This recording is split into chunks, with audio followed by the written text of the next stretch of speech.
एक बार की बात है, क्या हुआ ना कि जो एक हवलदार था, पुलिस था, ठीक है। तो पुलिस जो था, क्या हुआ, वो पुलिस का काम करता था अपना, तो ड्यूटी उसको जाना रहता था, लेकिन वो ड्यूटी नहीं जा पाता था। क्यों नहीं जा पाता था, ये आप ध्यान से सुनिए। और क्या हो गया, वो ड्यूटी नहीं जा पा रहा था, और किस वजह से नहीं जा पा रहा था। तो क्या होता है ना कि वो जो हवलदार रहता है, वो जब भी ड्यूटी जाता था तो रास्ते पे उसको बजरंग बली का मंदिर दिखता था।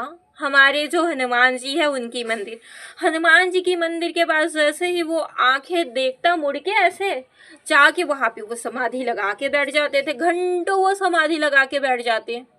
तो इसके चक्कर में वो टाइम पर भी कभी भी स्टेशन पहुंच नहीं पाते थे। जैसे स्टेशन पहुंचते उनको बहुत डांट पड़ती, वहां बैठे हुए जो उनके बड़े अधिकारी थे उनको बहुत डांटते थे, और बाकी अधिकारी जो लोग थे वो बहुत उन पे हंसते थे कि कैसे है भाई ये, कभी इतना जलील होने के बाद भी, इतना गाली सुनने के बाद भी, इतना डांट सुनने के बाद भी इनको कोई फर्क ही नहीं पड़ता,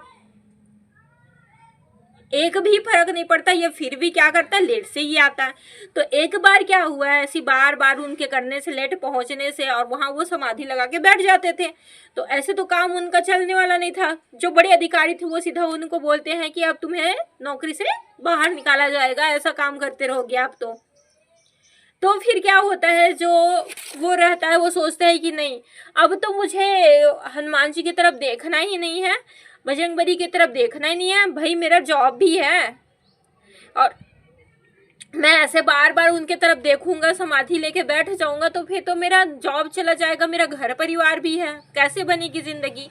वो बजरंगबली को बोलते हैं कि हे प्रभु, अब मैं आपकी तरफ नहीं देखूंगा, मैं, क्योंकि मेरा घर परिवार भी है, मेरा घर परिवार कैसे चलेगा यदि मैं ऐसा करता रहूंगा तो फिर क्या होते हैं, वो एक दिन फिर मंदिर से जब गुजरते हैं, उनको सही टाइम पे जाना रहता है, वो बार बार कोशिश करते हैं कि मंदिर की तरफ ना ही देखे, वो मंदिर की तरफ ना ही देखे वो, लेकिन फिर भी वो क्या करता है, मंदिर की तरफ ऐसे देख लेता है।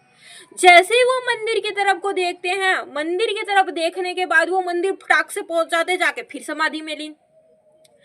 अब क्या होता है, जो समाधि में वो लीन हो गया, फिर क्या होता है, वहां पे जो रहता है पुलिस स्टेशन पे, ठीक है, वो लेट से पहुंचता है।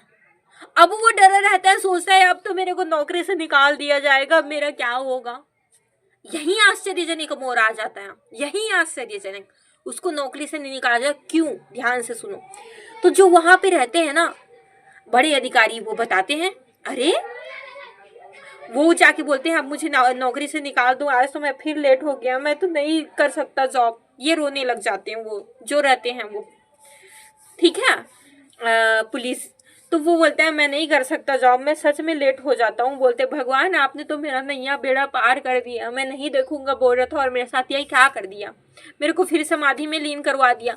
ये बोल के वो अपने अधिकारी को सीधा बोल देता है मैं नहीं कर सकता जॉब। तो वो फिर सब लोग रहते हैं, पुलिस और जो बड़े अधिकारी रहते हैं, वो बोलते हैं अरे क्या बोल रहे हो, ऐसे तुमने सही टाइम पे आए थे, सही टाइम पे आकर आपने क्या किया भाई, एक चोर जिसको बहुत दिनों से हम लोग ढूंढ रहे थे, कितना ढूंढ रहे थे, उसके बाद भी उस चोर को हम लोग पकड़ ही नहीं पाए, उस चोर को हम लोग पकड़ ही नहीं पाए, और तुम आए इतना सही टाइम पे, और आने के बाद साथ में गए, और वो चोर जो भाग रहा था उसको तुमने अकेले पकड़ लिया और पकड़ के यहाँ पे ले लाया। भाई आप तो बहुत शबाशी का काम किए हो।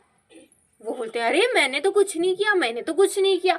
पर वो समझ जाते हैं कि वो कोई और नहीं था, वो तो हमारे हनुमान जी थे, जो अपने भक्त की लाज बचाने के लिए क्या किए, अपने भक्त का ही वेश पकड़ के वहां पहुंच गए, और वहां से क्या किए, उन्होंने चोर को पकड़वा दिया और भक्त को नौकरी से बर्खास्त करवाने के बजाय उनको सम्मान दिलवा दिया।